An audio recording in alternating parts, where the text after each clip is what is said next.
Welcome to New Life Live with host and founder of New Life Ministries, Stephen Arterburn. New Life Live is dedicated to transforming lives one at a time, thanks to the giving hearts of you, our listeners. Our goal is to provide you with wisdom from God's Word to give you hope and help in life's hardest places. If you have a question you'd like to ask today, our phone lines are open. Call 1-800-229-3000. That number again is 1-800-229-3000. Now here's Steve. It is me, no fooling, and welcome April 1, April Fool's Day it is. And, well, I got to tell you, it's a fun time around our house. We're always doing something to fool somebody else, especially me. Seems to be the target. Let me just say this, too. It's also the birthday of Brian Blumberg, who is in our development division, and we wish him a happy birthday. But you guys, are you typical April Foolers or not? My boys love playing April Fool's jokes. I typically have not, but they love it, you know. And so last year, they took all the underwear out of my underwear drawer, and including my socks as well. And so, yeah, and hid it. And so, what little tricksters! Yes, without my permission, without my wife's permission, and so, and they played that thing out. So, they hid it outside. So, yeah. Well, you know, I probably tell this every year on April Fool's, but the best April Fool's thing I've ever seen is I used to read USA Today. I'd travel. I loved it. And I open up this full-page ad. I don't know what day it is, and I just look at this full-page ad. It says that, you know, all these stadiums were being named, you know, after oil companies and stuff. You know, it wasn't just Texas Stadium. It was going to be, you know, some insurance company. And like here in Indianapolis, it's Lucas Oil Stadium. So that had just started. Well, here's what it said. It was a full-page announcing that Taco Bell was going to sponsor the Liberty Bell, and from now on it would be known as the Taco Liberty Bell. Taco Liberty Bell. And I just thought, wow, this thing has just gone too far. And, of course, it was an April Fool's joke, and it sure got me. I just thought it was hilarious when That's I read, awesome. oh, wait a second, that's not going to happen. I bet Solomon gets you, doesn't he, Steve? Oh, he always does. Absolutely. But I get him, too. Like, we were going by this church, and it said on the front of the church, Genesis Church. And I just looked at him as we drove by. I said, well, looks like that's where it all started. And he just started laughing, you know, because he knew I meant Genesis in the Bible and the Genesis Church. And then I said, you'd think it'd look older than that. And then he really started laughing. So we have a lot of good laughs like that. Well, we're glad you're with us here today. No matter what you're going through, there is a path out of it.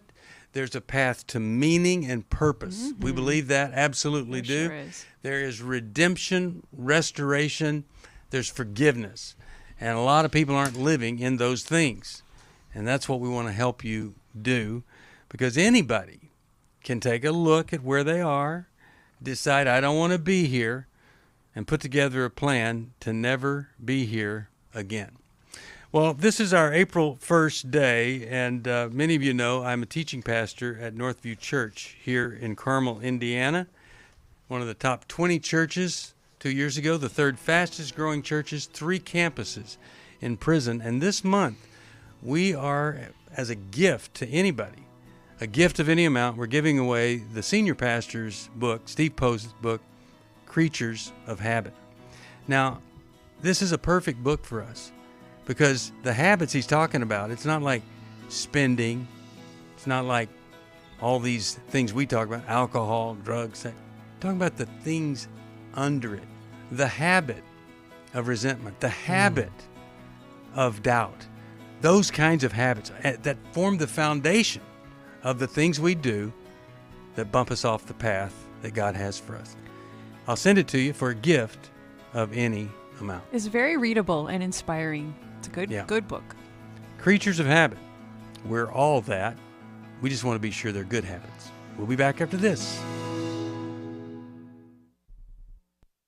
I feel blessed to have had this opportunity for my needs to be met, connecting with other women who are fighting the same fight, hoping for healthy marriages and growing closer to the Lord on their journey. My name is Shelly Martinkus, and I want to personally invite you to the Restore Workshop. If you have been affected by betrayal, it might be that your husband has been looking at pornography, it might be an emotional, a physical affair. I would love for you to come join us. I feel encouraged and hopeful that even in my struggle, I am enough. You will leave with hope, with a community of sisters ready to support you, and you will also leave with tools to move you forward on this journey. Through the sharing in our small group, I realize that I am not alone. Please don't hesitate. Pick up the phone, call 1-800-NEW-LIFE. I would love to see you there. The Restore Workshop is coming to Dallas, Texas, June 25th through the 27th. Call 1-800-NEW-LIFE to find out more. That's 1-800-639-5433 or online at newlife.com.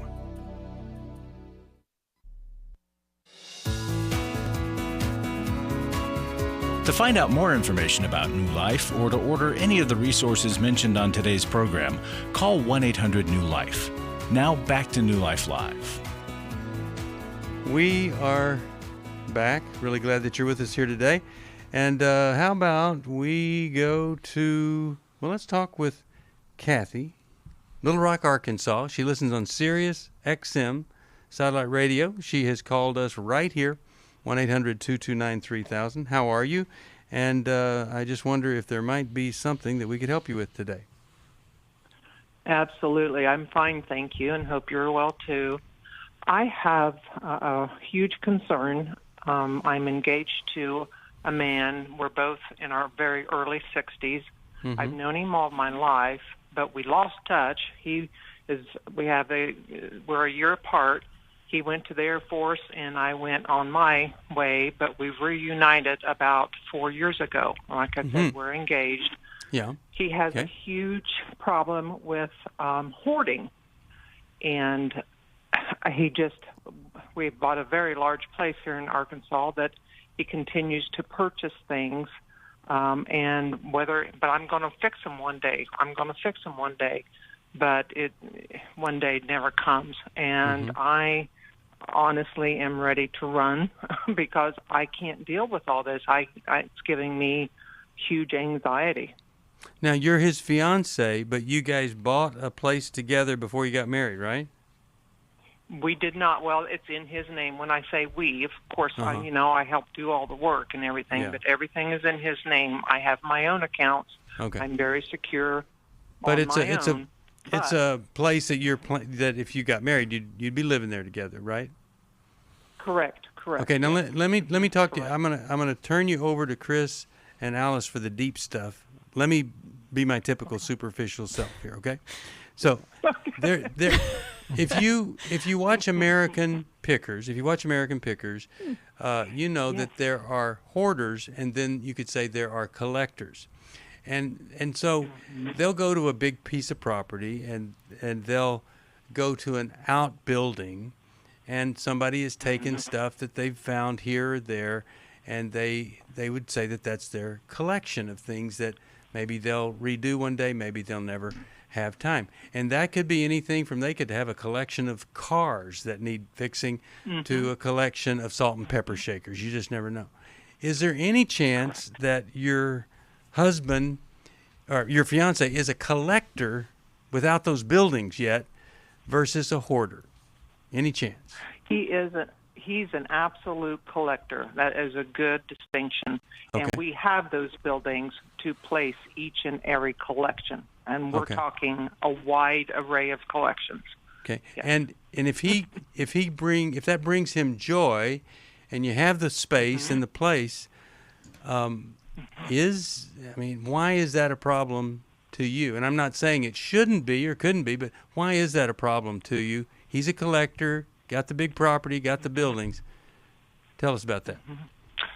Well, it just worries me simply because he's got so many projects he wants to do once he retires, which he hopes it'll be soon. He'll soon be 63.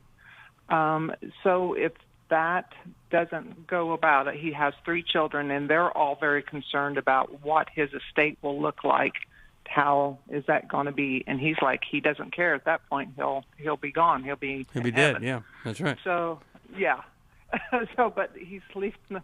So it just concerns me. Is it okay? Is it okay if I just, and I pretty much let him, I said, if it's your money, it is your thought process and ideals. It's not mine. I'm not, but if I act enthused at any little thing he buys, then he'll go buy 2 or 3 more. So I just kind of lost my joy with that. Okay. All right. So let's hear. Not to say anything. Let's hear from Alice first, and then we'll hear from Chris. Alice, what are you thinking? Kathy, how attentive is he when you bring up concerns with him in general?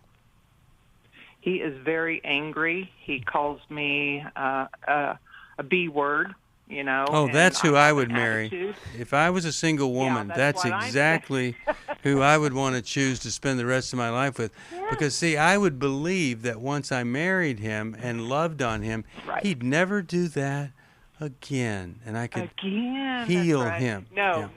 Kathy, why is his anger and treatment of you not more concerning to you than his hoarding? It is. Well, it is, but that's just the tip of the reason. It's when I talk to him about his hoarding that it comes forward. Otherwise, he's kind, he's attentive, he's incredibly intelligent, but he is very condescending because I'm not as smart as he is. So Kathy. So that worries me. So Kathy, you're dealing with an addict. Yes.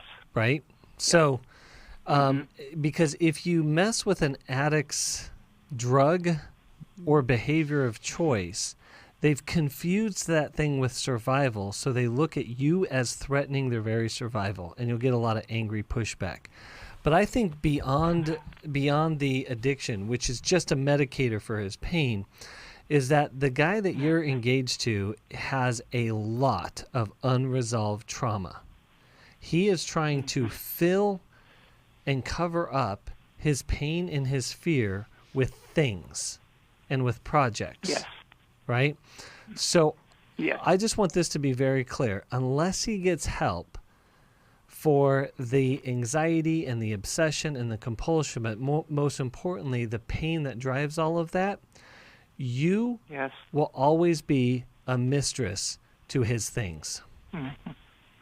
That's what I was... Yeah. But here's the other thing. Mm-hmm. Here's what I'm more concerned about, because I don't know if he will change. I don't know if he will do anything.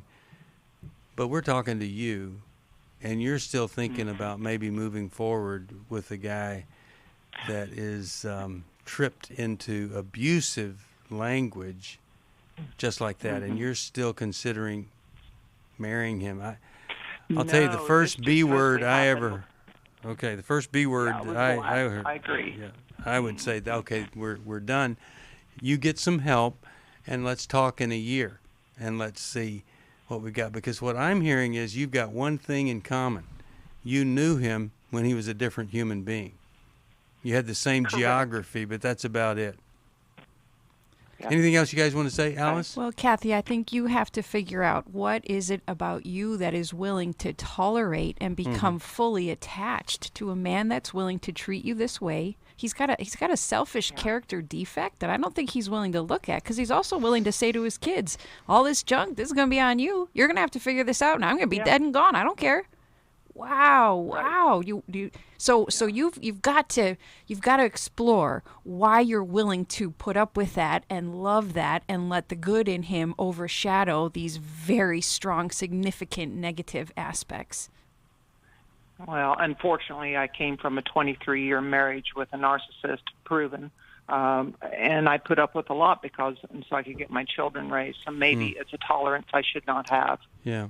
Well, I'm hoping that what we've done is really get you to consider maybe this isn't meant to be, and give you some encouragement and courage to just tell him, I'm really hating this, but I'm going to have to say it's over until you get some help. And I'd give him a year to get some help, and if he doesn't, then you've got proof that once you would have gotten back together, it would have probably been really, really horrible to deal with.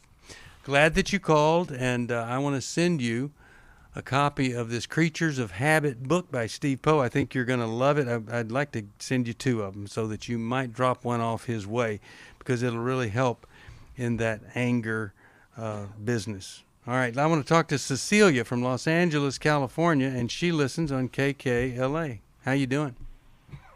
Hi, thanks for taking my call. Sure. What's going I on? listen to you guys all the time. Wow. Okay, my son and his daughter and his wife, they've been married for 16 years.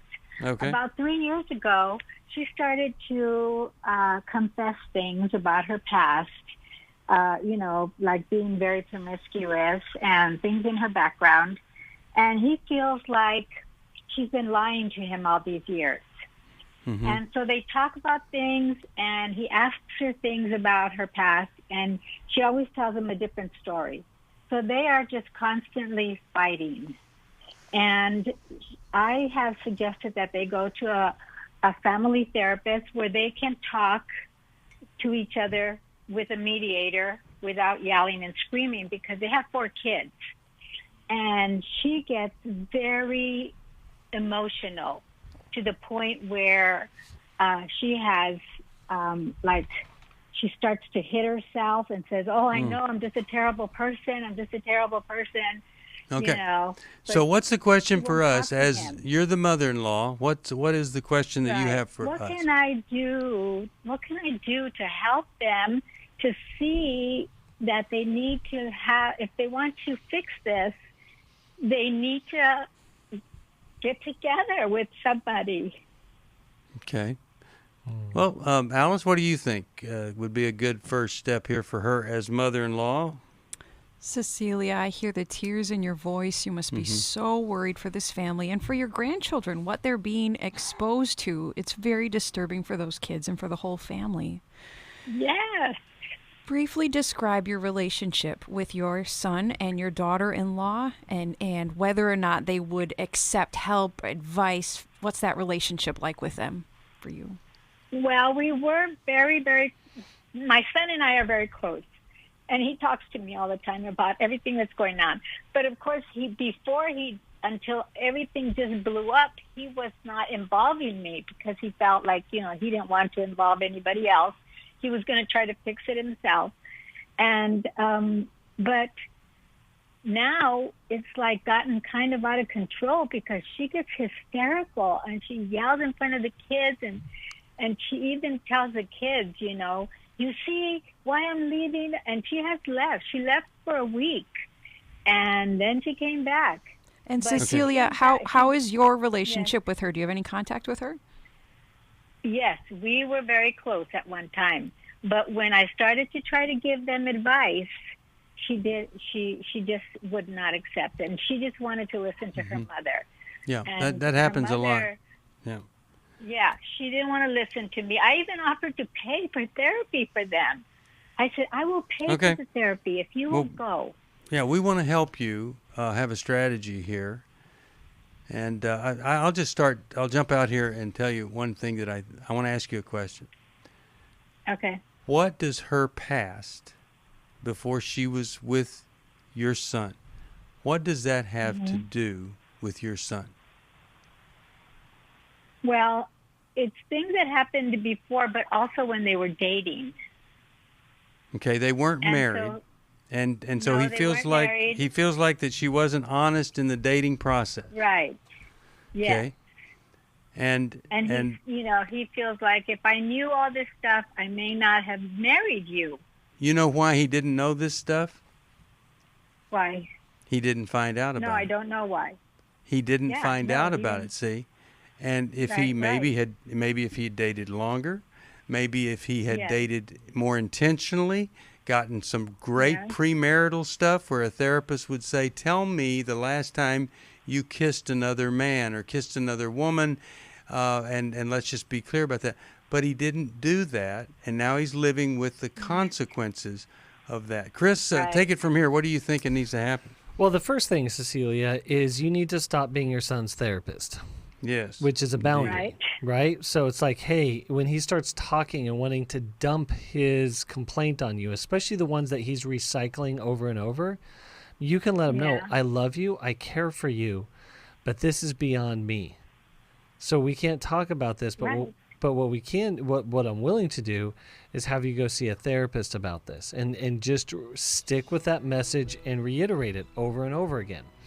I think the other aspect of this is that he seems to be caught in what we call an over control position, and she's in an out of control position. She gets all the attention for being out of control, and rightfully so. But he is over controlled, which is driven by fear. And so him getting in touch with his fear, and it could be that he feels betrayed. That's very reasonably here. But we want him to be able to go in what's inside of him that makes him unsafe for her. And then, of course, we want her to get into help because she's carrying a lot of trauma from her past based on her reactions. Yeah. And can you imagine what that must feel like to have your husband say, if I had known this, I never would have married you? Yeah. What do you do there? Do you divorce, give up? Hopefully not. After I found the pornography on the internet, I said you either get help or I have to leave this household. Every day, thousands of women discover their husband is struggling with sexual integrity. And since shelter-in-place orders have gone into effect, traffic to porn sites has skyrocketed. New Life's Every Man's Battle workshop can help. Every man's battle, I fought it the whole week with my wife. Within 2 hours, you could have opened a book. It showed me where my life has been ever since I was a little boy. The Every Man's Battle workshop can be a trip to the sexual addiction emergency room. During this time of social distancing, the Every Man's Battle workshop will be held online Saturday, March 6th. Find sexual integrity, accountability, and connection. Register now to reserve a place at the Every Man's Battle online workshop. Call 1-800-NEW-LIFE. He said, this may have saved my life. Every man's battle was a life-changing experience for me and a marriage-saving experience for me. Call 1-800-NEW-LIFE. 1-800-NEWLIFE. Hi, this is Steve Arterburn, and for 30 years, New Life has been the most trusted name in Christian counseling. Your ministry has saved my life. If you struggle with emotional hurt, family or marriage problems, the pit of depression, or the pain of addictions, we can help. I'm down 100 pounds now from what I was. You guys are awesome. You're a blessing to America. Our treatment programs provide clinically appropriate solutions from licensed professionals, all in a biblical framework. I have had problems with alcohol. I think God has ordained this place to be His. You don't have to be a prisoner of your pain. Help is available at 1-800-NEW-LIFE. She tells me that I'm a new man, and I feel like a new man. It worked for me, and it can work for them too. This time it is different. If you're ready to take the first step toward genuine spiritual and emotional healing, please call us today at 1-800-NEW-LIFE. God can open the door to a better tomorrow right now. Call 1-800-NEW-LIFE. That's 1-800-639-5433.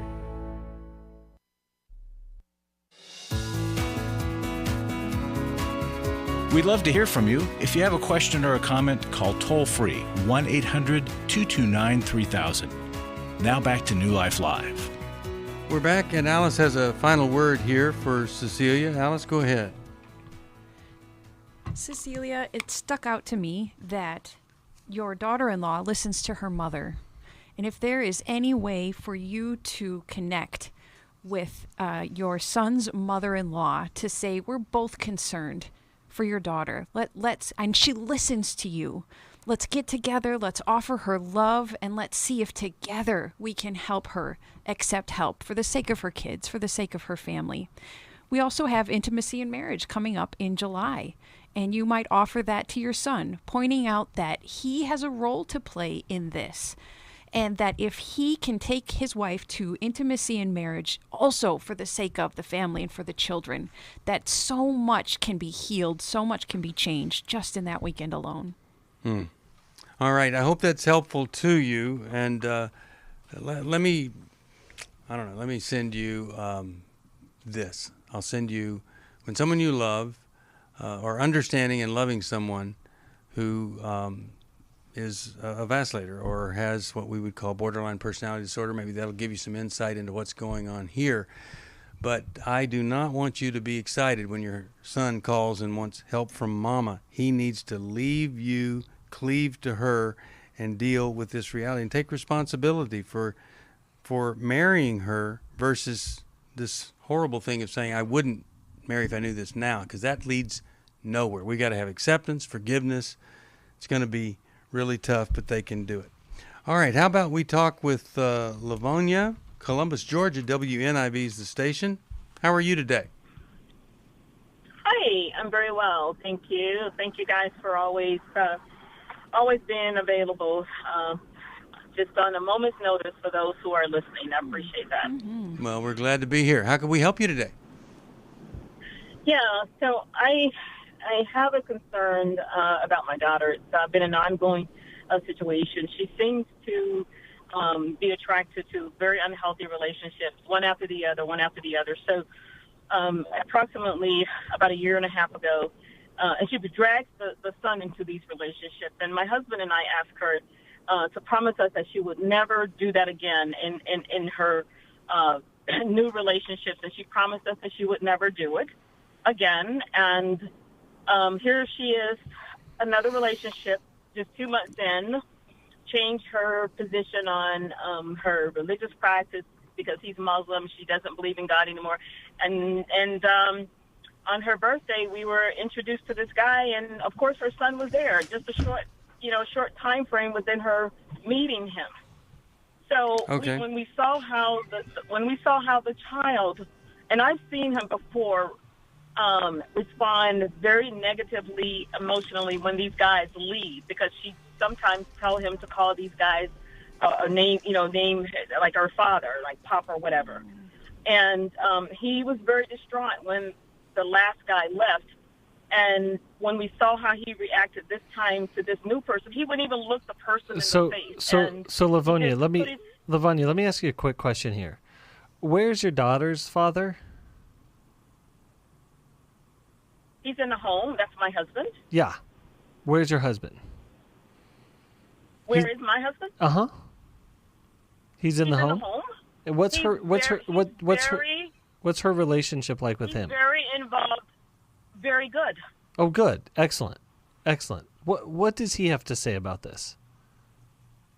He has the same concerns that I do. As a matter of fact, every time he tells her, have a conversation at the onset of meeting a new guy, he tells her, please don't bring the child in the midst of this. You need to be very cautious about who you bring into his life and your life. And it just seems as if it goes on deaf ears, really and truly. Okay, so what are you thinking there, Chris? She said they have a good relationship. He has deep. Yeah. She has very, very. In fact, over the last couple of years, they've gotten extremely close. And my husband, and my relationship is very strong, very healthy. Yeah. We just don't understand it. Yeah, well, yeah. Here's the thing I wonder about. When I'm close to somebody, I listen to them, and I do things that they think I ought to do. Fred Stoker and I wrote Every Man's Battle, and whenever things come up, I go with Fred. I respect him so much. I follow his advice. How can she be close and also at the same time be hurting his grandson? How does that work? That's a good question. One I can't answer. That's why I'm calling. Yeah. Yeah. Okay. Yeah. All right. So let's try to give her some help, guys. Yeah. Well, I think a couple of things that I think your husband has a lot of the keys to the solution here. Actually, the keys really belong to your daughter, but it sounds like your daughter is not looking for a husband; she's looking for a dad for her son. And those are the child's father. Let me just say this: the child's father is very, very involved in his life in a very healthy way. Okay. So there's a lot of good things. He gets to see his dad. Okay, he so gets to see his dad every other week. So there's a lot. He's with his dad one week, and then the mother the other. Okay, week. so here's the key, Livonia. We need to get her into a safe place where she can talk about what her insecurities are, what her fears are, especially her relational fears, and her fears around parenting. Because it sounds like she's making her decisions based on fear, but her fears are not heard or understood well. The other thing I wonder about, if the father is close, why would he allow this boy to be exposed to these unhealthy characters and it hurt him? looks like to me everybody's standing around talking about this. Nobody's doing anything. Maybe we can give you some things to do. You're listening to New Life Live. I feel blessed to have had this opportunity for my needs to be met, connecting with other women who are fighting the same fight, hoping for healthy marriages and growing closer to the Lord on their journey. My name is Shelly Martinkus, and I want to personally invite you to the Restore Workshop. If you have been affected by betrayal, it might be that your husband has been looking at pornography, it might be an emotional, a physical affair. I would love for you to come join us. I feel encouraged and hopeful that even in my struggle, I am enough. You will leave with hope, with a community of sisters ready to support you, and you will also leave with tools to move you forward on this journey. Through the sharing in our small group, I realize that I am not alone. Please don't hesitate. Pick up the phone, call 1-800-NEW-LIFE. I would love to see you there. The Restore Workshop is coming to Dallas, Texas, June 25th through the 27th. Call 1-800-NEW-LIFE to find out more. That's 1-800-639-5433 or online at newlife.com. I was really living a very anxiety-filled life. I turned on New Life, and the topic that day was about anxiety. And just by listening, I got relief. You can help New Life Live stay on the air by joining Club New Life today. When you sign up to support us monthly through Club New Life, we'll send you the new member thank you gift of 7 books, including Growth Has No Boundaries by Drs. John Townsend and Henry Cloud, Take Your Life Back by Steve Arterburn and Dr. Dave Stoop, and the Emotional Freedom Workbook. Plus, there are ongoing benefits like access to the Club New Life video library, the monthly Club New Life CD or download, quarterly resources, free shipping on purchased resources, and discounts on workshops. Call 1-800-NEW-LIFE. That's 1-800-639-5433. Support Club New Life, and together we can help hurting people find help and hope in life's hardest places. Call 1-800-639-5433 to join Club New Life today.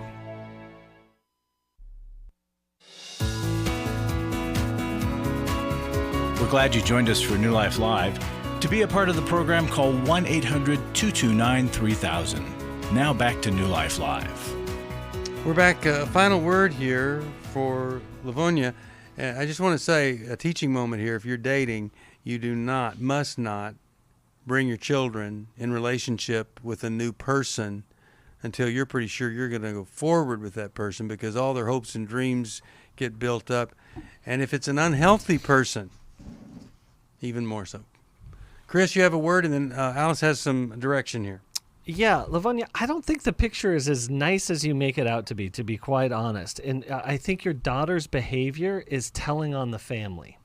And what I mean by that is that she is carrying some pain and some insecurity, and all of the problems sort of get put on her. And she, quite honestly, sounds like she carries those problems really well, meaning that she lives those problems out loud. And this is where whatever is going on underneath the surface for her, like I was saying before, needs to get exposed. And that could be very fearful for her and for the family, but she's carrying around something, a secret, a shame that's acting itself out in relationship, and we need to be able to see what that is. So your well-intentioned energy has been misdirected because it's trying to fix your daughter. When I don't think you're taking a strong enough look at what your and your husband's role have been, just as imperfect parents, but maybe something else that has affected your daughter. So I want you to stop advising her, because it's not working to tell her not to expose her boy. It's wasted breath. But rather, make sure you're doubling and tripling up on loving that boy, being an antidote, being antibiotics for him after all these exposures. Love on him. And take a deeper, harder look at yourself and your husband and the environment that your daughter grew up in that may have left her with a whole lot of pain. Yeah. All right. I hope that that's helpful to you. I'll send you How We Love Our Kids. I really believe that you need to give somebody a chance and tell them, I can't let this go on. And maybe you and your husband could team up with the little boy's father and say to the girl, you may not do this. We are available to babysit. We're available to take care of him so you don't expose him to some unhealthy characters. Really, really sad that's what's going on. All right, let's. How about we go to Todd, who's calling from Dallas, Texas. Hi, Todd. How are you today?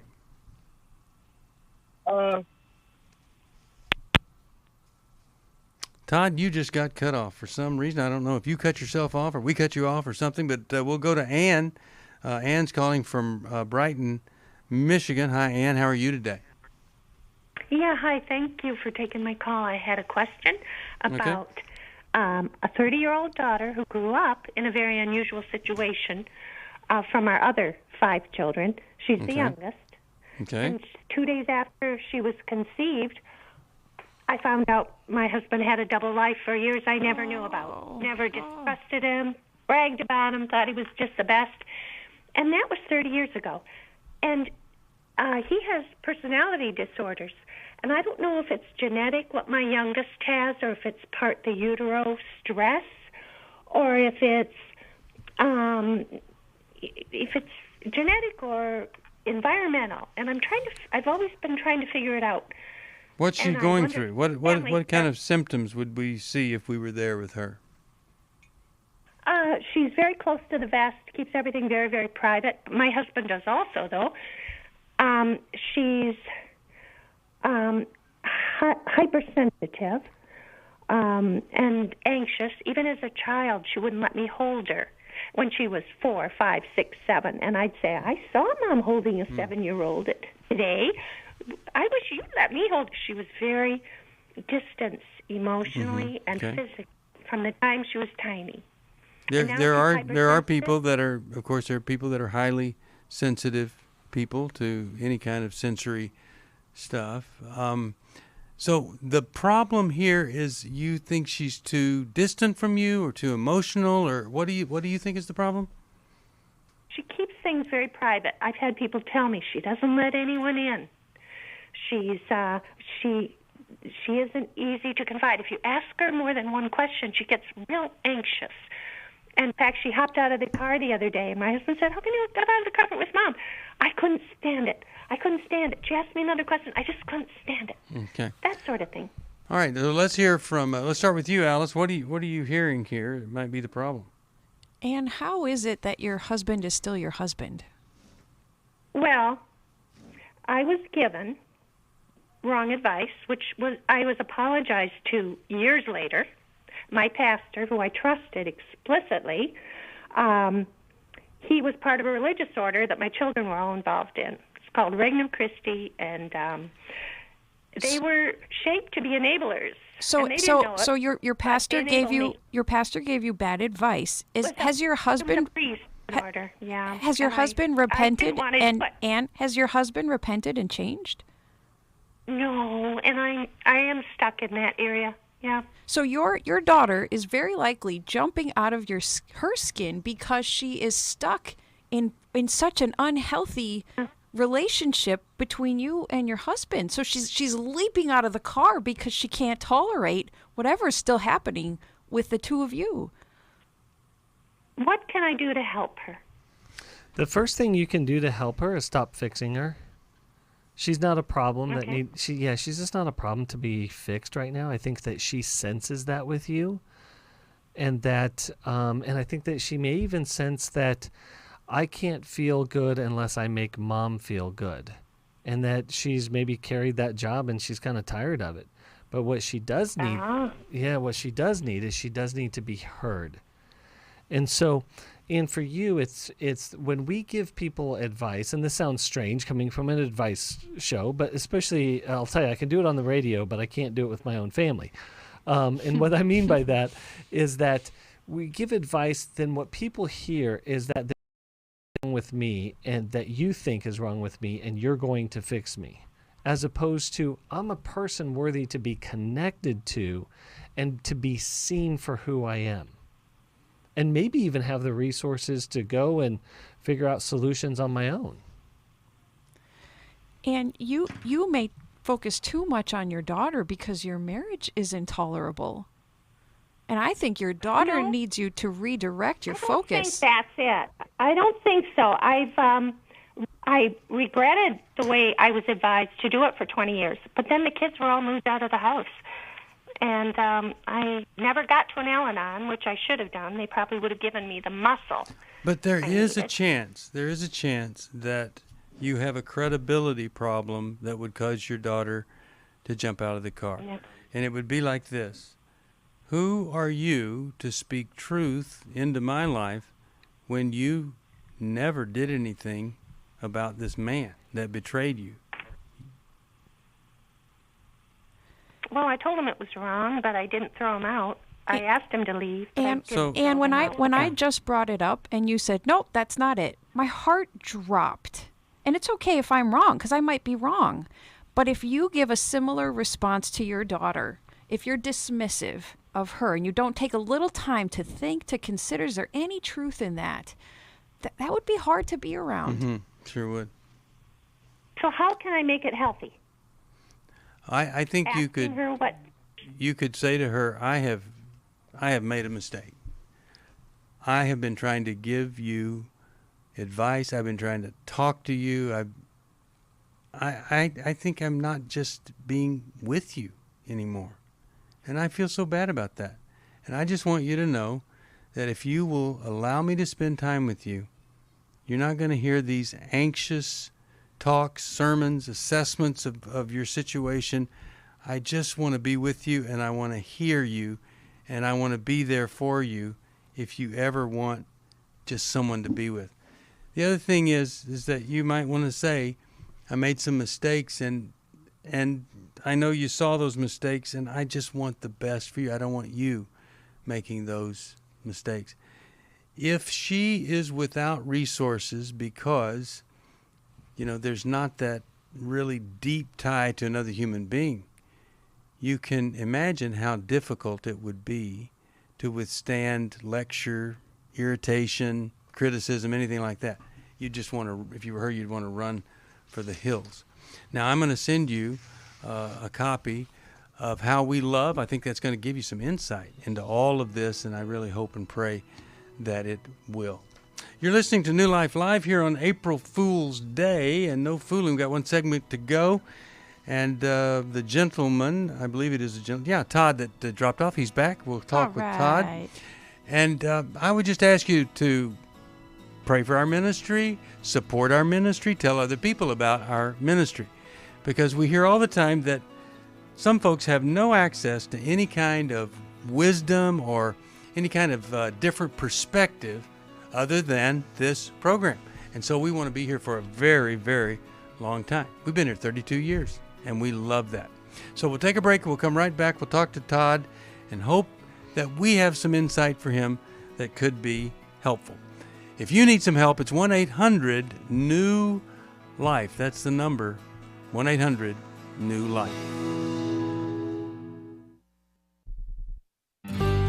For most of my life, I've been dealing with an opiate addiction. Why is opioid addiction quickly becoming one of our nation's biggest killers?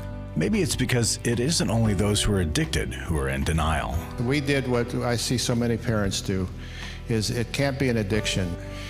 There's something medically wrong. It's impossible to solve a problem when you don't know what you're up against, and families will try to find any explanation except the one that will put them on the right path. Alcoholism and drug addiction is a family disease. It doesn't affect just the individual. If someone you love is abusing painkillers, know what you're up against. It's time to admit its addiction and seek treatment. Call us today at 1-800-NEW-LIFE. We have partner treatment centers around the country. Call 1-800-639-5433 or visit us online at newlife.com. We just made a decision. We will do whatever it takes. 1-800-NEW-LIFE. Hi, this is Steve Arterburn, and for 30 years, New Life has been the most trusted name in Christian counseling. I'm an addict, and I'm trying to get God in my life again. You seem to be able to get to the crux of a problem quickly. Our Christ-centered treatment programs can help you break free to embrace all that God has for you and your family. I just want to thank you guys for bringing me to a relationship with Jesus. There really is help for marital problems, depression, addictions, panic attacks, and feelings of hopelessness. I came back with so many tools to help me prepare myself to fight this struggle and this battle that I have every day. You can start living again today, living the life God intended for you. Help is available at 1-800. New Life. They did care, and they did follow up very lovingly, and it made all the difference in my life. Call us at 1-800-NEW-LIFE. Someone who cares is waiting at the other end of the phone. God can open the door to a better tomorrow right now. Just call us at 1-800-NEW-LIFE. 1-800-639-5433.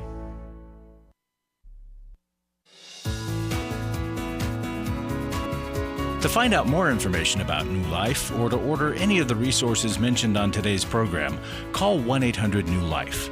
Now back to New Life Live. We are back. Steve Arterburn here. Let's go to the person I said we'd go to. We lost him a little bit there, but he is absolutely back, and his name is Todd. So let's talk with Todd. I don't even think I can get Todd on. Somebody else is going to have to do that there in California. But Todd, you are on with Chris, Alice, Steve Arterburn here, and we're glad that you are. How can we help you today? Yes, sirs, and yes, ma'am. I was wondering if you all had ever heard of a multiple personality disorder called age sliders, age alters. It's multiple personalities of yourself that are different ages. It usually takes place when people see death or something like that. I saw death and heard death in elementary school, and it's really affected me tremendously. I've been a loner most of my life. No girlfriend really, but I'm attracted to women. But I mean, I can tell you the stories, and I will name names. But since today is March 24th, and y'all are going to air the program on April 1st, we might not have time to do it. Okay, well let me just try to give you some help here. First of all, are you saying that you have multiple personality disorder? Yes, I believe I do. Okay. And so oftentimes this age sliding or just the fact of varying ages in multiple personality sometimes is because we get stuck. We get stuck on something at a certain age. And so one of those identities or entities goes back to that age. And maybe it's a weird, strange, unconscious attempt to resolve whatever that was back there. Sometimes jump ahead older age because maybe they're afraid of aging. But see, all of us deal with this stuff. But the multiple deals with it by separating out, segmenting out, versus it being all integrated together. Alice, your thoughts on this?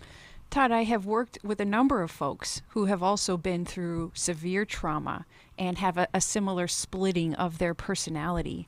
And usually those splits have stories that need to be told. Their experience needs to be validated, and they need to find out that they're safe now with you and that you're ready and willing to lovingly and firmly take over as they receive that attention through the process of receiving attention. Usually they also need Jesus. And when I do this kind of work, I invite him into my sessions, and he ministers to those split parts of you, and he loves on them, and he works them through a forgiveness process. And then there can be integration through that healing. Yeah. Well, I gave the lady my phone number, and I give her permission to give it to you if you want to call me back after the show. I didn't know if you are wanted you getting to help do though? that. Are you getting help though from a professional? Well, I'm trying to get back into a place here in Dallas called Metro Care, and they're not very bright. They're mostly pill pushers. Okay, well, here's the thing. Here's what we want. We want to see you getting help. But in the meantime, Chris, do you have some insight for him that might be helpful in this? Todd, here's what you need to do. As Alice was talking about, you need to find a therapist in your area that works in something called IFS, which stands for Internal Family Systems. There it is. And what that helps is, and so what Alice was saying is it helps take all of these different ages that you're experiencing that sort of take over, take leadership in your life, and at different times that are all compartmentalized. We call that dissociation. So you're dissociating into these different parts, meaning leaving your body or leaving reality and going back to this. And so an IFS therapist will help bring all of those out, get them together, and just like Alice said, integrate them into a whole, into your life. And so that the true Todd can take leadership of his own life and not get hijacked by these younger versions of yourself. Mm-hmm. And so I want you to hold on, because I don't know of any person that ever truly does this just on your own. You really have to have some help in this integration. And, you know, sometimes we look at, and thank you for calling. I'm going to send you Every Man's Bible. I think that's going to be a great encouragement to you. I want you to try to find a clinician to help you there. But, you know, a lot of people hear this thing about you disassociate. You know, you go into a different personality. But sometimes that can be more common than we imagine. In other words, you end up in a situation you're uncomfortable. Yes. Maybe you don't even recognize it. All of a sudden, you're ready to go to sleep, or you doze off instantly, and you were pretty alert before that. That's kind of a simple way of showing how you might want to disassociate. I think Alice? go ahead, Alice. Yeah. Another example is, as an adult woman, when I come in contact with someone who's very angry, I can all of a sudden feel like I'm a 6-year-old girl, and I can even start acting like a 6-year-old girl. We all have immature aspects to our character that come to the forefront at different times. Absolutely. And that's just us surviving. We all will kind of leave our bodies in different situations, and that's how we survive. But when the pain gets stuck, instead of coming back online, we go back offline over and over and over again. And that has consequences. So let's say you're married and you've heard yourself saying this to your spouse. Why do you act so much like a child? Why can't you be an adult in this situation? Well, guess what? You're talking to them like an angry parent, and that fuels them back in that stage of childhood or infancy. Yeah. So you might feel better about yourself, but you're not getting what you want. What you want is you want to get curious, and you want to ask some questions. What are you feeling right now? What's going on there? You want to be the wise adult, not the angry parent. And dissociation is actually, I think it's a gift that God gives to children that allows them to escape a situation that they can't get away from. It's overwhelming, It is. Yeah. So it's a survival tactic for children, but it becomes problematic as adults if we aren't willing or aren't able, don't have the help to stay in those tough situations, to face them and grow in them. Yeah, well, this God of ours is so smart, and just like when a person is in a car accident, they go into shock and they actually stop bleeding so much. It's a preservation status of the body, and we do that too emotionally all the time. Well, we've got some workshops coming up, and I would love for you to go if you need it. Every Man's Battle workshop. You know, Every Man's Battle is not a marriage book. It's a book about stopping lusting after women. It's about doing something different. And then what do? Well, we've got this workshop. It takes you to the next level. How do you connect with your spouse? How do you rebuild a relationship that has been torn asunder? That's what we do. And I feel bad for guys that know about Every Man's Battle. They've read the book. Maybe they stopped doing the pornography, but they haven't gone to the next level. That's what I would want to see you do. Another next level is that book that Fred and I wrote, Every Woman's Marriage. It's about mutual submission. Find another two men who wrote a book about mutual submission, about eliminating the dictator, doormat format of marriage. But that's right from the heart of Fred, and I was so glad to participate in that. Mutual submission, right? Like it says in the Bible, submit yourselves one to another out of reverence for Christ. If you're having a problem with that, we'll help you at 1-800-NEW-LIFE. I hope you're not fooled about this. We love you. We care about you. And we want to see you, want to be with you. Come join us for a trip or a workshop. In the meantime, thank you, Chris. Thank you, Alice. Thanks to all of you who listen, watch, pray, and support New Life. Thanks for listening. We hope this program has helped you by giving you insights for handling the challenges you face in your life. We want you to know that we're here for you, but you also need to know that New Life Live is a listener-supported ministry. To To make your donation or to get any of the resources mentioned on today's program, call 1-800-NEW-LIFE. That's 1-800-639-5433, or write to us at New Life Ministries, P.O. Box 1029, Lake Forest, California, 92609. Please join us again tomorrow for New Life Live. Hi, thank you for watching New Life Live. You know, New Life Live is a Christian counseling program where we deal with the hard questions about life, relationships, kids, free choice, freedom of will, whatever. It's all right there on New Life Live every day, every weekday, 1 p.m. Eastern, 10 a.m. Pacific. If you want to call into the live broadcast, you can find the schedule on newlife.com or click the social media link right below. You can see every episode of New Life Live on the New Life YouTube channel. Watch it with a friend, watch it later. Be sure to subscribe and hit that bell so you'll never miss another episode. So if you want to listen on the go, download the app. The link is right below. And I hope if you need some information, if you want to get some help, you'll call us at 1-800-NEW-LIFE. And I'll see you next time.